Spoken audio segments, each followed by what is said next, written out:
Cadena perpetua, dijo el juez, y la frase rebotó en la sala como si fuera un martillazo que aún no había caído sobre esa causa, pero que marcaba la atmósfera. No era la sentencia de Devon, no era su caso. Sin embargo, cuando el sonido seco del martillo resonó otra vez y los ojos de la sala buscaron al joven en la audiencia, Devon se lidió el peso de esas palabras como si el despacho del tribunal las hubiera tallado en su frente. Devon Taylor tenía 17 años. Caminó hasta el estrado con un proyecto atado al pecho, un monitor de calidad del aire que él mismo había diseñado durante meses, con impuestos de tiempo, noches en vela y la lista de nombres de vecinos que le habían permitido colocar sensores en sus ventanas.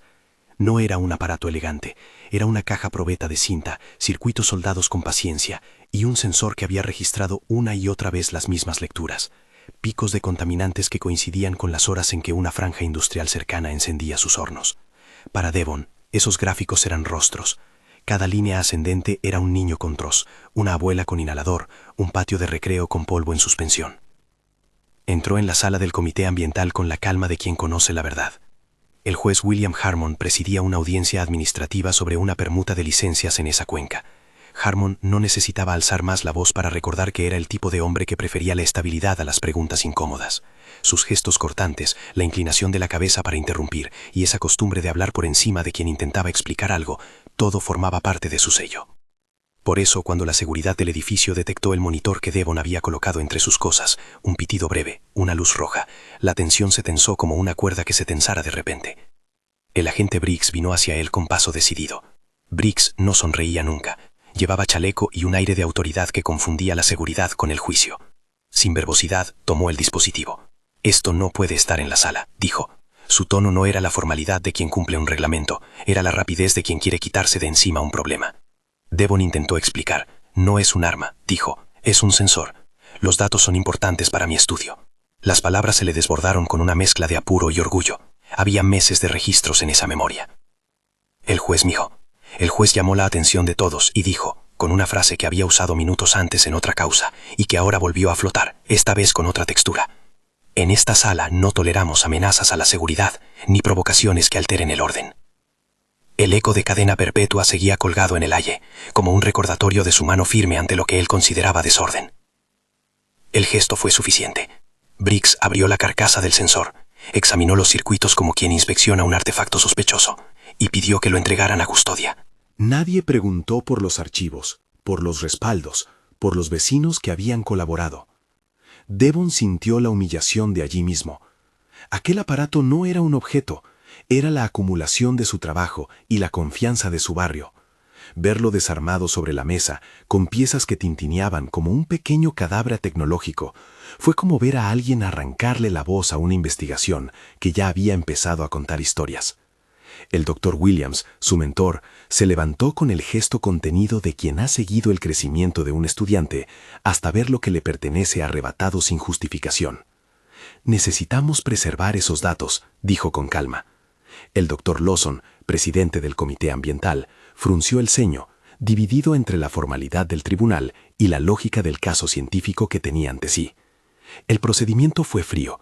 Una orden administrativa argumentó que el dispositivo no había sido autorizado para entrar en el recinto, que la seguridad tenía la facultad de confiscar objetos no declarados. Una persona del protocolo sugirió que el equipo sería depositado para inspección y que se le notificaría a Devon sobre los pasos a seguir. En la práctica, aquel eufemismo sonaba muy parecido a «lo guardamos y no sabemos si volverá». Devon no se quebró en voz alta, no porque no quisiera. Se quedó mirando las piezas, el sensor, el cable cortado, y sintió el fuego de la impotencia. Había ido allí para hablar con adultos que tomaban decisiones, abogados, científicos, políticos. Había ido con datos que hablaban, y el mismo sistema que debería facilitar la escucha, una audiencia pública, le había hecho callar. En la sala, la presencia de Harmon era una sombra que comprimía el aire. Cada vez que el martillo golpeaba, la sala parecía alinearse con su ritmo. No tardaron en aparecer comentarios en las redes locales. Un estudiante que grabó el momento subió un video donde se veía a Devon explicando, sin su dispositivo, las características de su proyecto. Lo que demuestra es que si existe un problema, hay datos, decía, apuntando a un gráfico impreso que había conseguido fotocopiar antes de entrar. El clip se viralizó entre círculos académicos y organizaciones vecinales. La injusticia era evidente. Pero en la sala, las reglas parecían pesar más que la evidencia. Devon improvisó. Solo con un conjunto de impresiones, unos cuantos gráficos y su voz, relató qué había encontrado en las mediciones. Habló de picos de óxidos y partículas finas a la hora de entrada de turnos en una planta. Explicó cómo los mapas de contaminación coincidían con la distribución de niños asmáticos de su colegio. Era aquello su modo de presentar las cadenas de datos, no con tecnicismo, sino con rostros. La audiencia lo escuchó en silencio y en varios bancos la gente tomó notas. Sus manos temblaban. No importaba. Había aprendido a convertir tablas en relatos que podían abrir puertas. Tras su intervención, la tensión no se alivió. El acto de confiscar el aparato había plantado otra semilla, la sospecha de que la evidencia física podría desaparecer. Rumores empezaron a circular. Una nota en la secretaría deslizó la palabra disposición y habló de un protocolo de conservación, que en la práctica significaba que no se permitiría la divulgación inmediata de los datos. En la cola del tribunal, algunos vecinos se acercaron a Devon con historias de enfermedades, con carpetas médicas, con nombres. Su proyecto, hasta hace poco un ejercicio de ciencia ciudadana, se transformó en una responsabilidad que no solo le pertenecía a él. Cada carpeta era un ingrediente más en la mezcla de urgencia. Fue en ese pasaje donde saltó el primer gran escollo. La seguridad afirmaba que los datos podrían estar comprometidos si no se verificaba la integridad del dispositivo en un laboratorio autorizado. Nadie estaba dispuesto a decir qué significaba autorizado. Era el tipo de vocablo que congela procesos. Por la noche, algunos miembros de la comunidad se reunieron frente al edificio. Encendieron linternas y compartieron historias de cómo, durante años, se había normalizado cierto olor en el aire como si fuera parte del paisaje.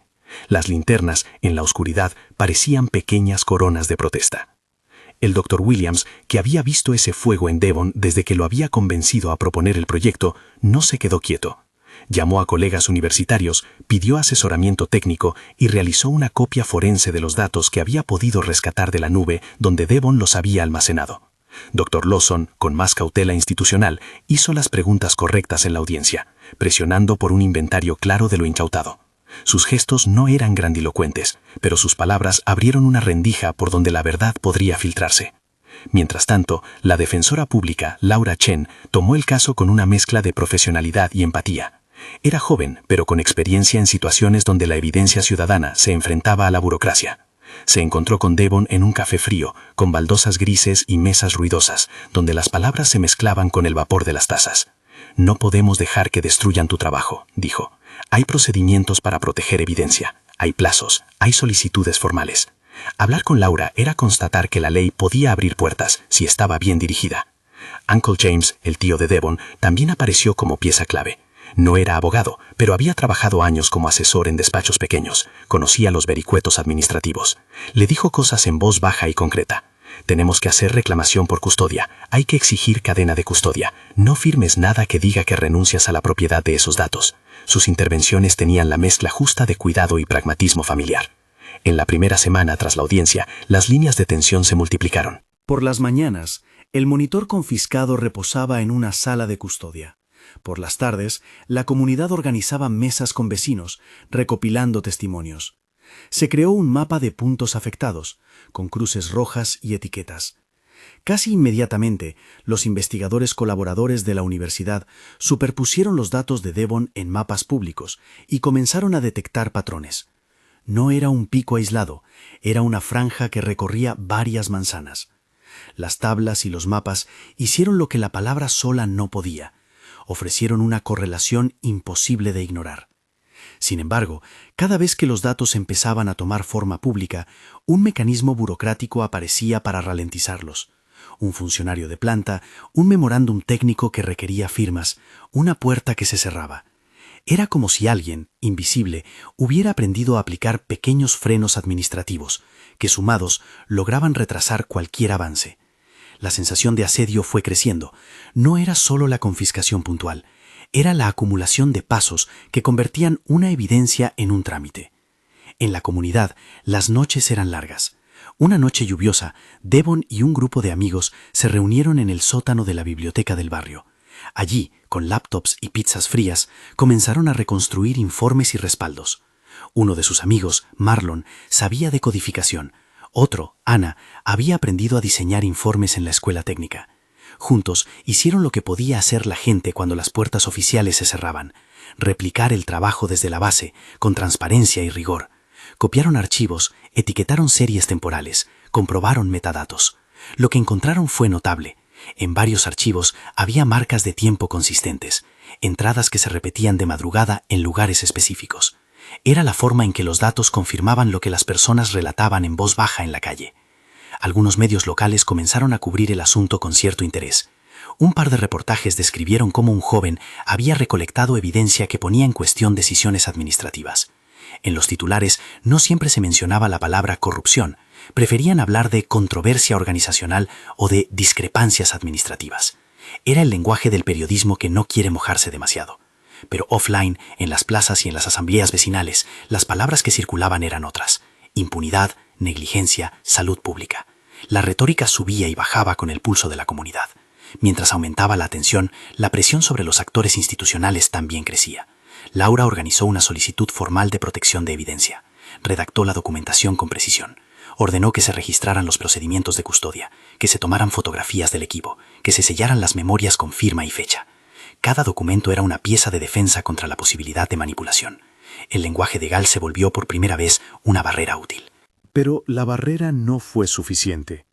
Desde el Departamento de Seguridad del Tribunal se respondía que todo seguía protocolos y que no había intención de dañar nada. Las respuestas eran correctas en forma, vacías en fondo.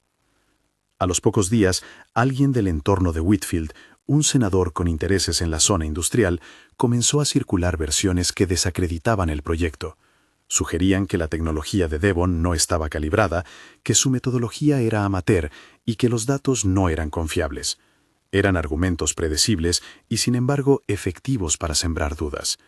En ese terreno, la ciencia ciudadana lucha con lo que la prueba más objetiva necesita: legitimidad. El rumor funcionó y caló en algunas cabezas. Pero no en todas. Un grupo de médicos locales observó los mapas y se alarmó. Compiló historias clínicas y comprobó que varios patrones coincidentes representaban aumentos en cuadros respiratorios en la zona. Un pediatra se puso en contacto con Laura y ofreció testimonio médico.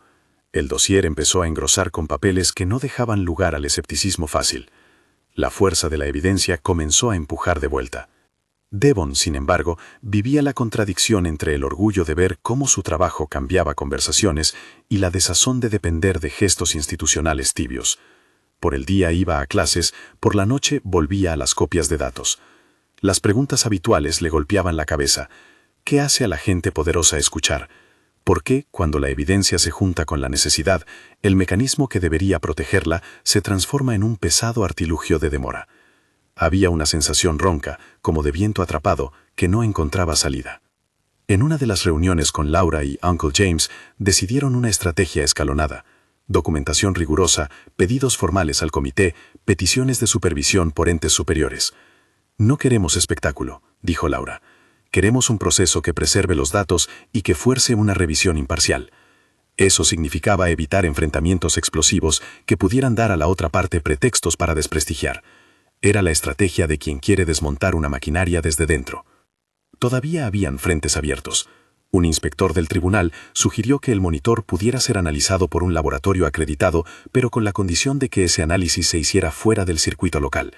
Significaba enviar el dispositivo a una dependencia externa, con plazos y costos. Laura presionó para que la entidad pagara el análisis de manera inmediata y sin condicionantes. El comité titubeó. Cada día que pasaba parecía dar más tiempo a quienes preferían que la evidencia se enfríe. Mientras la disputa tomaba forma legal, en las redes, en los pasillos de la universidad y en las esquinas del barrio, una narrativa emergía, la del joven que había puesto nombre a un problema ambiental con las herramientas que tenía a mano. Esa narrativa atraía voluntades. Algunos ingenieros ofrecieron asesoramiento técnico, otros apoyo moral. Incluso profesores de otras facultades prometieron colaborar con laboratorios para validar los datos. La pregunta principal era: ¿podía la ciencia ciudadana, robusta y replicada, sortear los obstáculos administrativos que por tradición se imponen cuando los intereses económicos están en juego? En la sala del comité, Harmon seguía con su gesto de suficiencia. Cuando se discutían procedimientos de custodia, su comentario fue seco. La prioridad es el proceso. No permitan que la emoción distorsione la técnica. Era una frase que podría leerse como neutralidad. Para quienes conocían la historia, era la consabida forma de cerrar el paso a preguntas molestas. No era la primera vez que los términos de proceso y técnica servían como barreras de contención frente a denuncias incómodas. La noche antes de que se dictara una resolución temporal sobre la custodia del equipo, Devon no durmió. Recorrió una vez más los respaldos digitales que habían logrado salvar. Había fotografías, registros de calibración, notas de campo. En una carpeta, la hoja con el cronograma de mediciones mostraba, con claridad, las horas y los picos. Era una prueba en bruto. Pensó en los vecinos que habían confiado en él, en la abuela que le había dado acceso a su balcón para colocar el sensor. Pensó en lo que significaría perder todo eso. Tenía la sensación de que si algo se borraba, no solo se perdería un archivo, se borraría la confianza. Al amanecer, recibió visitas. La biblioteca se llenó de manos dispuestas a ayudar. Uno por uno, voluntarios trazaron mapas, verificaron entradas y formatearon informes que pudieran ser entregados a instancias superiores. Las horas fueron pasando. Cada persona que entraba hablaba con el mismo tono. No dejaremos que esto se quede aquí. La unión produjo un antídoto contra la desidia institucional. Y sin embargo, en el tribunal, la decisión formal llegó. El equipo quedaría en custodia hasta una evaluación técnica, con cláusulas que implicaban plazos largos. La notificación llegó con lenguaje burocrático. En la calle se leyó como una condena a la demora. En el café donde Laura rebasaba los pasos legales posibles, un mensaje abierto apareció en el teléfono de Devon. Alguien había filtrado una fotografía del interior de la sala de custodia, donde se veía el monitor con una pieza suelta. No había forma de saber si la imagen había sido tomada antes o después de la confiscación, pero la duda era otra vez una herramienta que podía usarse para sembrar incertidumbre. Fue en ese punto, con el reloj marcando la sensación de que el tiempo trabajaba en su contra, cuando se volvió necesario pensar más allá de las maniobras locales. Las pequeñas victorias no bastaban si el aparato jurídico podía atornillar los pasos con procesos y plazos. Laura y Uncle James hablaron de elevar la cuestión a instancias superiores, de reclamar transparencia. Hablaron de pedir supervisión de una autoridad que tuviera la facultad real de ordenar medidas cautelares. Hubo que decidir qué cartas jugar primero y cuáles reservar. Afuera, la comunidad se organizó en mesas informativas y recogió firmas. En el colegio de Devon, los profesores hablaron sobre el valor de la evidencia en las aulas y la necesidad de proteger la práctica investigadora de los jóvenes. Entretanto, la presión mediática continuaba su lenta marcha. Algunos reportes llamaban a la prudencia, otros a la alarma. El problema era que la prudencia, muchas veces, es la misma palabra que protege intereses. Una madrugada, mientras revisaba una última vez los respaldos, Devon se sentó en el borde de la cama y contempló su teléfono. Había ventanas abiertas en la pantalla, mensajes de apoyo, notas de la universidad, una llamada perdida de su tío. En la pantalla también estaba el nombre de su padre, Robert Taylor. Robert era una figura que Devon prefería mantener a distancia. Como fiscal general, su vida pública tenía la impronta del poder y la prudencia institucional. Tenía un pedestal y responsabilidades que a veces se parecían a muros. Devon había evitado llamarle desde el inicio porque no quería que su caso se transformase en algo explotado por la política. No quería que su proyecto se convirtiera en un peón en la mesa de intereses. Pero la línea entre prudencia y abandono empezaba a estrecharse. La decisión de buscar ayuda superior podía tomar muchas formas. Podía ser una petición formal, una apelación por vías administrativas, la ampliación del caso a instancias federales. Pero la vía más inmediata, y la más personal, era el teléfono. Sostener el nombre de su padre en la pantalla era como sostener un objeto que podía abrir puertas y a la vez cerrar las que había dejado abiertas con su propia independencia juvenil. Debía llamar y arriesgarse a que su caso fuese instrumentalizado, o debía aceptar que a veces la intervención de alguien en el poder era la única herramienta para evitar la desaparición de pruebas. La pantalla se volvió una frontera. Afuera, la ciudad respiraba olor a gasolina y humo, el recordatorio físico de aquello por lo que había luchado. Dentro, la tensión crecía. Devon levantó el teléfono, lo miró y lo dejó sobre la mesa. Levantó la mirada hacia la ventana, donde en la distancia se veía todavía la luz de la planta industrial parpadeando. Pensó en los vecinos que no podrían esperar plazos burocráticos. Pensó en las noches en el sótano replicando datos. Pensó en la imagen viral de su presentación y en la figura del juez, con el martillo que marcaba sentencias retóricas. Tomó una respiración, cerró los ojos y se repitió en voz baja. No es por llegar al poder, es por proteger lo que es verdadero. No eran palabras para convencer a otros, eran para convencerse a sí mismo. Colocó el pulgar en el icono de llamada, y por un segundo que pareció eterno, titubeó. La historia no estaba caminada. Había aún muchas piezas por colocar. Hicieron falta decisiones que no se toman a la ligera. En ese silencio, con el teléfono encendido y la decisión suspendida, la tensión de la noche resonó como el persistente zumbido de un sensor que registra un patrón que insiste en existir. El próximo movimiento, pensó Devon, tendría que ser medido y firme. No bastaba con indignarse. Había que conseguir que la evidencia trajera consecuencias. Y para eso, tal vez, necesitaba a alguien que pudiera mover hilos que él no podía mover solo. Devon dejó el teléfono vibrando en la palma de la mano. En la pantalla, el nombre de su padre titilaba: Robert Taylor, fiscal general. No era una llamada que quisiera hacer, y tampoco era una solución que pudiera comprar toda la ansiedad que había sentido las últimas horas. Era, sin embargo, una línea que podía convertir el tedio de los trámites en una voz que exigiera transparencia. Marcó. Al otro lado, la voz de Robert sonó contenida y profesional, como siempre. No un padre severo, sino un funcionario acostumbrado a medir cada palabra. Devon, dijo apenas. No hubo reproche en el saludo. Había en su tono el peso de la responsabilidad. Devon, con el dispositivo confiscado todavía en la mente y la noche larga en los ojos, habló con un hilo de urgencia. Explicó lo del equipo, la confiscación, la orden ambigua de custodia, la filtración de la foto con la pieza suelta. Habló también de los vecinos, de las copias forenses, del temor a que la evidencia se diluyera en trámites. Hubo un silencio del otro lado, que no era vacío, era un silencio de cálculo. Robert no prometió favores. No lo hizo porque sabía lo que valía mantener la institucionalidad. Escucha, dijo finalmente, no puedo usar mi oficina para beneficiar a mi familia, y no lo haré. Pero tampoco voy a dejar que la integridad de una investigación se vaya por la borda. Voy a ordenar que se adopten medidas para proteger esa evidencia y para asegurar una revisión independiente. No quiero apariencias ni privilegios. Quiero que esto se maneje de manera transparente y que haya supervisión externa. Háganme llegar la documentación formal a mi despacho a primera hora. Cerró la instrucción con un mandato claro, que la acción se articulara a través de los canales legítimos y con constancia documental. Devon sintió primero culpa por haber llamado, después alivio. No era lo mismo tener al fiscal general como padre que como garante de un procedimiento.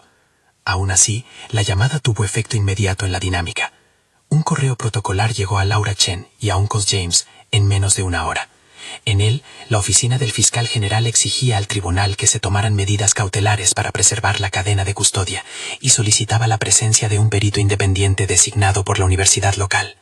El texto era frío y técnico, pero su efecto fue caliente en la sala de custodia.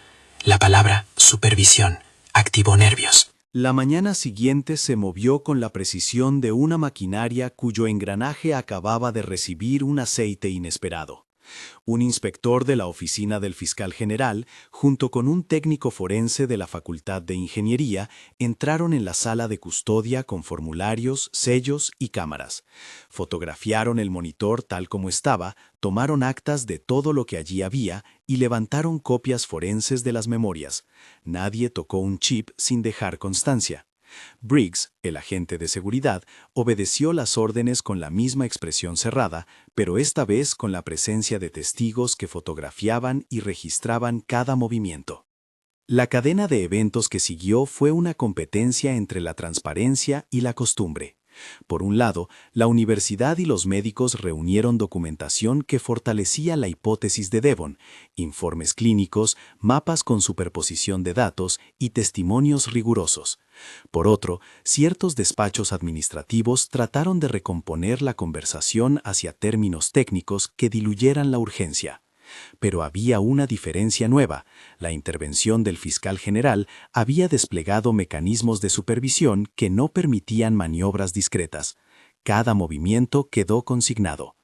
En paralelo, Laura Chen solicitó formalmente la apertura de una revisión por parte de la Oficina de Ética Judicial.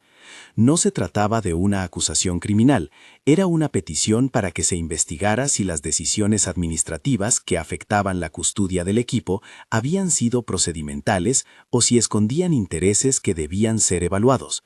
La solicitud fue acompañada por el denso dossier, registros de medición, copias forenses, testimonios médicos, fotos del equipo al momento de la incautación y una cronología de los hechos.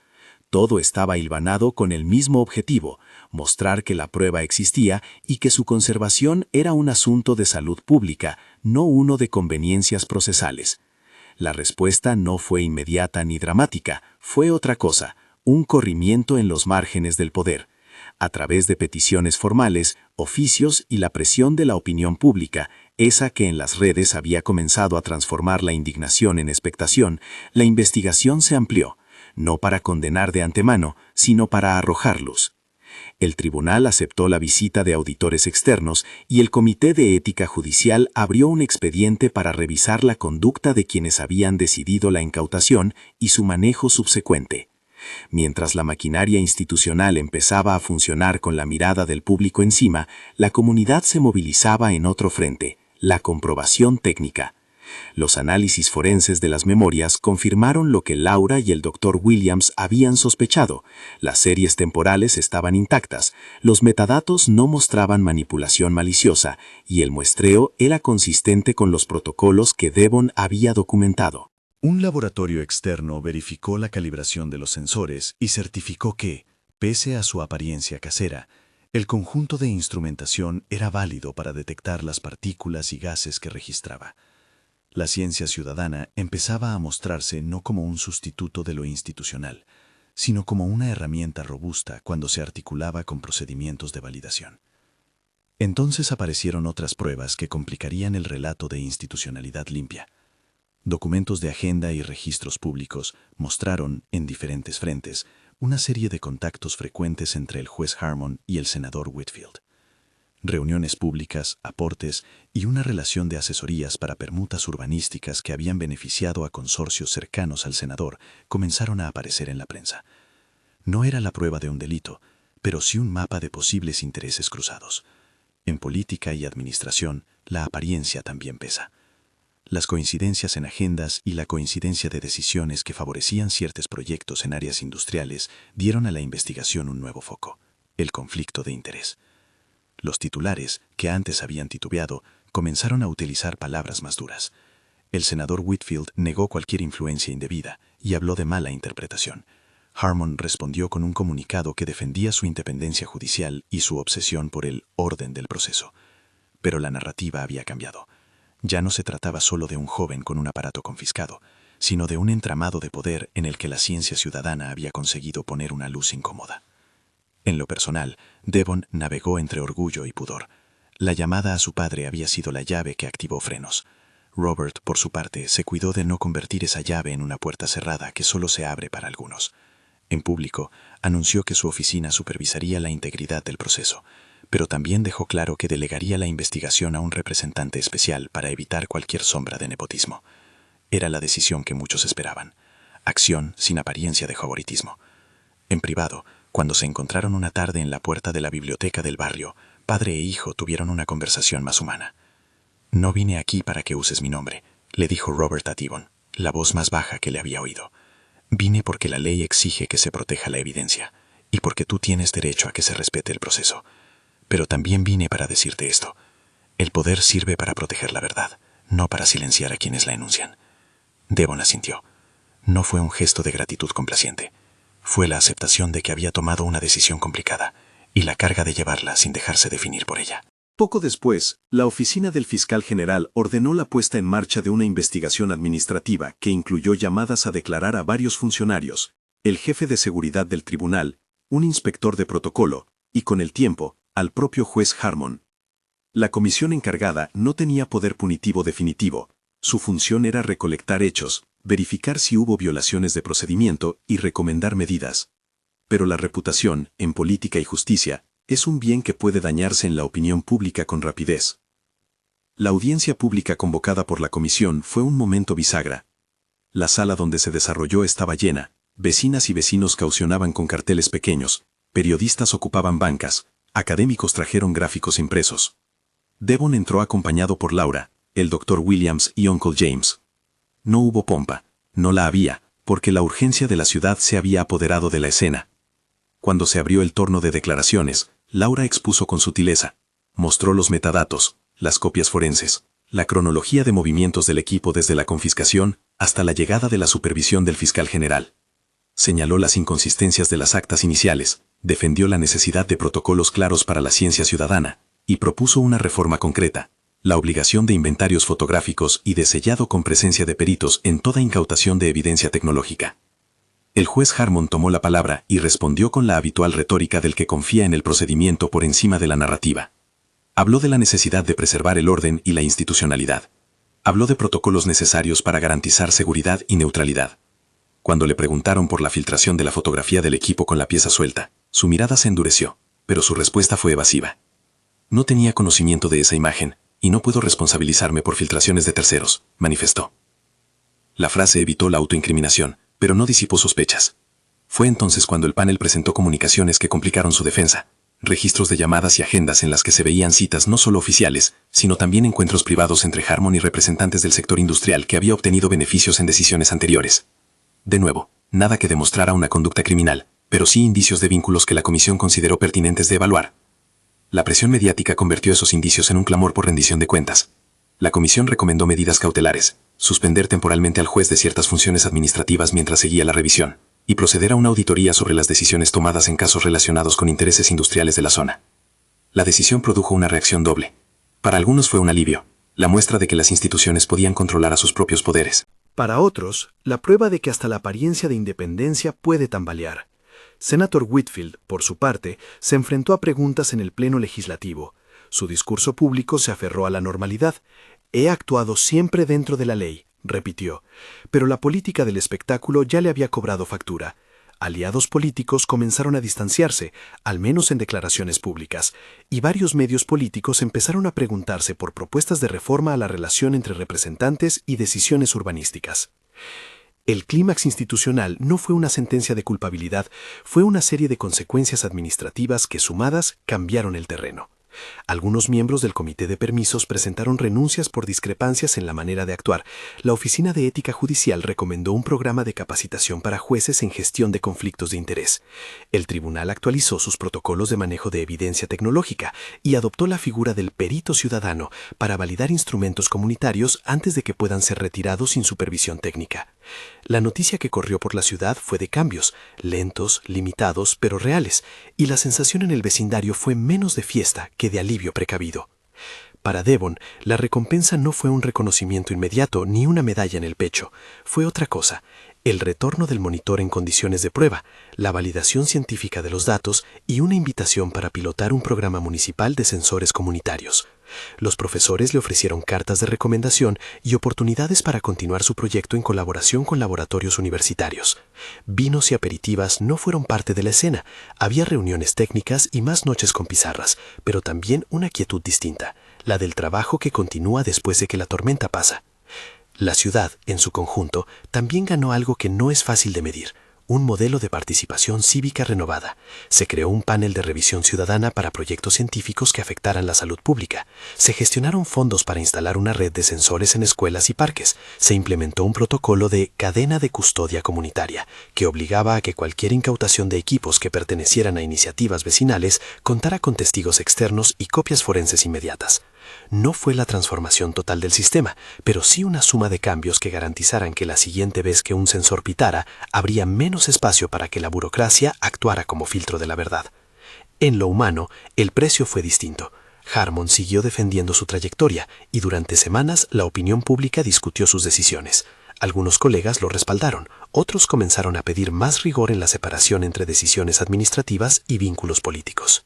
El senador Whitfield, pese a sus negaciones, vio disminuir su capital político y tuvo que explicar contribuciones y reuniones públicas que ahora aparecían en el registro de la memoria colectiva.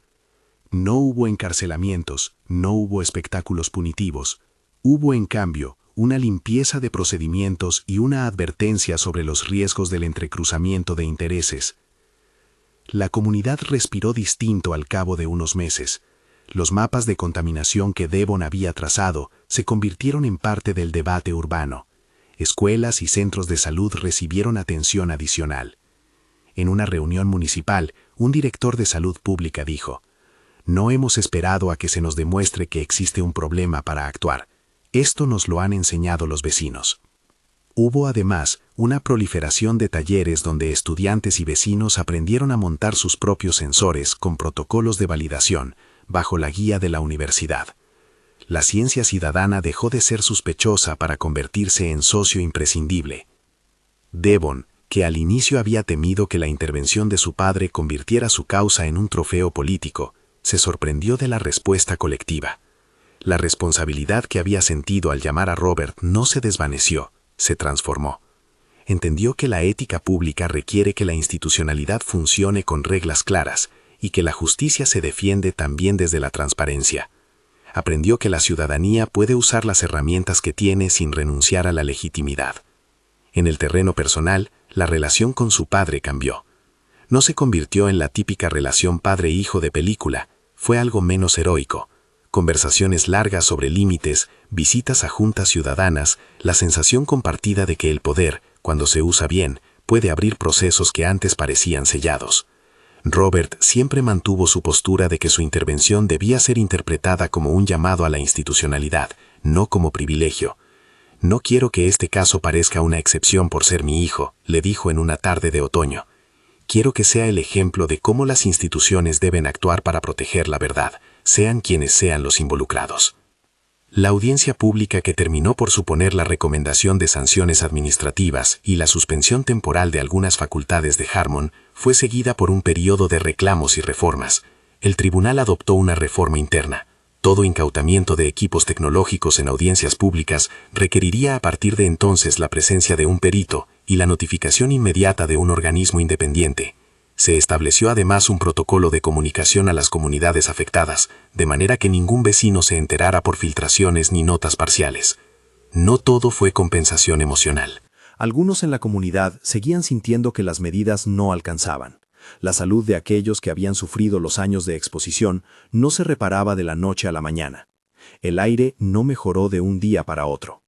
Pero el proyecto de Devon permitió que, por fin, se trazaran rutas de intervención. Limpieza de emisiones en la franja industrial, inspecciones de plantas en horarios críticos, programas de salud para niños con afecciones respiratorias. La política y la salud pública avanzaron, torpe pero decididamente, en la dirección de la prevención. La última escena importante para Devon fue otra audiencia, esta vez de carácter consultivo, un panel municipal en el que se debatieron las políticas que surgirían a raíz del incidente. Devon, invitado a exponer, permaneció breve y claro. Habló de datos, de vecinos y de confianza. Contó cómo un sensor casero había permitido registrar un patrón que nadie había querido mirar. No hubo dramatismo, sino la convicción de quien ha visto cómo la evidencia puede transformar conversaciones. Al finalizar su intervención, un periodista le preguntó si había sentido que llamar a su padre había sido una forma de usar el poder. Devon respondió sin dudar: «Lo usé para exigir que la verdad tuviera un guardia. Y a veces la diferencia entre la verdad y el silencio es que alguien ordene que se abra una caja y que se mire con testigos». La frase, sencilla, encapsuló la tensión de todo aquello, la línea entre favor y servicio, entre arreglo y justicia. Los meses venideros trajeron más anuncios. La universidad publicó un informe técnico que confirmó las correlaciones entre picos de contaminación y sanciones de salud. El municipio financió una red piloto de sensores en escuelas. La oficina del fiscal general presentó un resumen público de las medidas tomadas y de los cambios propuestos para proteger la integridad de evidencia comunitaria. Harmon aceptó la revisión y, en un gesto que algunos interpretaron como directo reconocimiento del impacto del caso, accedió a participar en un seminario sobre conflicto de interés y manejo de evidencia tecnológica. No fue una disculpa pública grandilocuente, fueron pasos tímidos de un sistema que aprende a corregirse. En el barrio, la sensación fue de alivio matizado. Las clases de la escuela empezaron a incluir unidades sobre calidad del aire. Los padres aprendieron a montar sus propios sensores y a leer mapas. La pequeña red de voluntarios que había tomado las noches en el sótano se convirtió en una asociación comunitaria. Devon recibió ofertas para colaborar en proyectos académicos y la universidad le ofreció un mentorado extendido. Pero él no perdió el perfil. Siguió yendo a clases, siguió haciendo sus experimentos, siguió escuchando a las abuelas que le contaban de tos y de noches con inhaladores. La frase que había abierto todo, cadena perpetua, dijo el juez, llegó al final de manera distinta. Se convirtió en metáfora más que en sentencia. Había sonado como un martillazo que cerraba, como un aviso de que las instituciones podían ser implacables. Pero al ver los cambios que la evidencia y la comunidad habían logrado activar, Devon pensó que esas palabras, antes de ser una clausura, podían leerse como una advertencia. La justicia que encadena la verdad a procesos interminables es una forma de perpetuar daño. Cambiar eso requería vigilancia, ciencia y participación. Requería que cuando alguien aparente poder sobre la verdad, hubiera instancias que exigieran apertura. En una tarde fría, en el parque donde una red de sensores nuevos comenzaba a registrar el aire con cuidado, Devon se apoyó en una barandilla. Un grupo de niños jugaba bajo la mirada de algunas madres. Una maestra le agradeció por haber traído la posibilidad de que se midiera lo que respiraban. Él sonrió. No era una victoria absoluta, pero era una práctica diaria de cuidado que antes no existía. Antes de marcharse a otra reunión con el Dr. Williams, esta vez para preparar un proyecto de colaboración entre la universidad y las escuelas, recibió un mensaje simple de su padre. Bien hecho. Solo recuerda, la justicia se honra cada día. Devon guardó el teléfono y miró el cielo, donde se veía la chimenea de la planta, ahora objeto de inspecciones más frecuentes. No todo había cambiado, pero el sistema había adquirido grietas por donde la luz podía entrar. Al cerrar la historia, la ciudad mantuvo las cicatrices de lo que había sido y la esperanza de lo que podía ser. La intervención del fiscal general no fue un atajo ni una muleta, fue un empujón para que los procedimientos funcionaran como debían. La ciencia ciudadana demostró que con protocolos y rigor, la voz de la comunidad puede llegar a la mesa de decisiones. Y Devon, con su monitor repuesto y sus gráficos siempre listos para contar historias, siguió haciendo lo que mejor sabía: traducir datos en rostros, números en nombres. Si esta historia te ha mostrado algo, que sea esto. No subestimes lo que una acción ciudadana, bien documentada y respaldada por la comunidad, puede provocar en instituciones que han aprendido a protegerse a sí mismas más que a la gente. Y cuando te encuentres ante una injusticia que parece imposible de mover, recuerda que la combinación de evidencia, de procedimientos y de coraje colectivo puede ser la llave para desbloquear aquello que parecía eterno. Si quieres que más personas conozcan relatos como este y que la conversación sobre justicia y ciencia ciudadana llegue a otros barrios, compártelo ahora. Porque la verdad, cuando se protege, deja de estar encadenada.